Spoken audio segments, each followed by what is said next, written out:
मेरा सभी विपक्ष के सांसदों से आग्रह है कि कृपया करके सदन के भीतर आएं, चर्चा में भाग लें और जिन भी विषयों पर उनको चर्चा करनी है, सरकार पहले दिन से तैयार है। विपक्ष की ऐसी क्या मजबूरी है कि वो चर्चा से भागना चाहते हैं? आखिरकार केवल सड़क पे ही आवाज उठानी थी तो सदन में जो चुने गए हैं, जो संसद के लिए चुने गए हैं, तो उसका काम क्या है? साल भर में जितने पार्लियामेंट के सत्र चलते हैं, विपक्ष कोई ना कोई बहाना ढूंढता है कि सदन में ना आए, चर्चा का भाग ना बने, और वो केवल भागने का काम करते हैं, चर्चा में भाग नहीं लेते। वो चर्चा में रहने का काम करते हैं, चर्चा में भाग लेके अपनी बात नहीं रखते।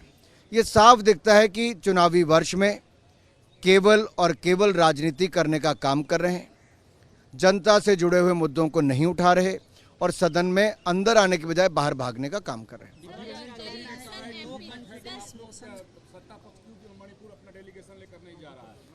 सत्ता पक्ष के माननीय गृह मंत्री जी,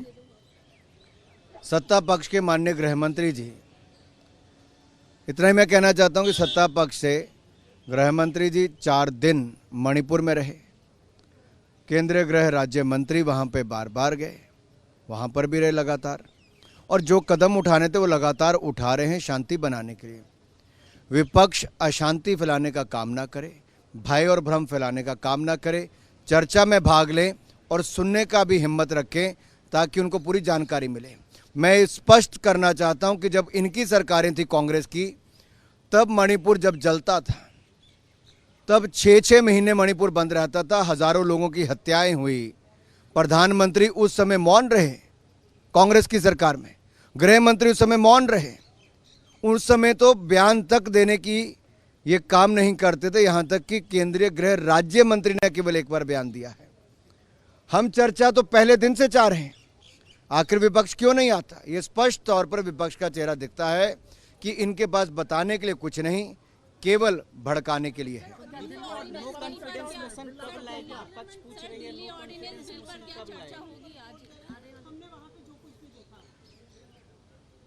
अगर आपको 2018 की याद हो तो तब भी विपक्ष जानते हुए कि भारतीय जनता पार्टी एनडीए के पास पूरी समर्थन है और जितने नंबर चाहिए उससे ज़्यादा है, उसके बावजूद अविश्वास प्रस्ताव लाया है, और उस समय भी इनकी जग हंसाई भी हुई थी, धुनाई भी हुई थी। इसलिए मैं कहता हूं कि ये सदन में चर्चा से क्यों भाग रहे हैं, इतने दिन क्यों भाग रहे हैं? अविश्वास प्रस्ताव पे जिस दिन भी स्पीकर महोदय चाहेंगे चर्चा शुरू करें, सरकार चर्चा के लिए तैयार है और हम चाहते हैं ज़्यादा से ज़्यादा सांसद उसमें भाग लें और देश को भी विपक्ष का असली चेहरा नजर आए। चलिए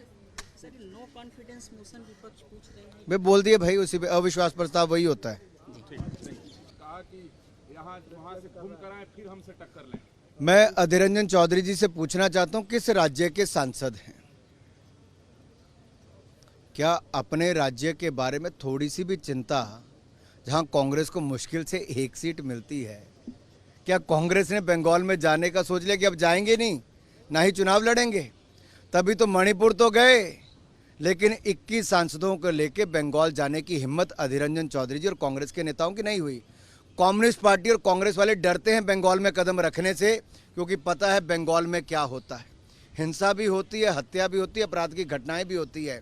और अधीर रंजन चौधरी जी, कम्युनिस्ट पार्टी के नेताओं से मैं फिर कहता हूं, अगर आपने मन ही बना लिया है कि ममता सरकार के डर से, वहां की मारपीट से आपने वहां नहीं जाना है और यहां बस सदन के बाहर खड़े होकर हल्ला करना है और सदन के अंदर भी नहीं जाना, तो दिखता है कि आपने मन बना लिया, अब आप इसका हिस्सा नहीं रहेंगे।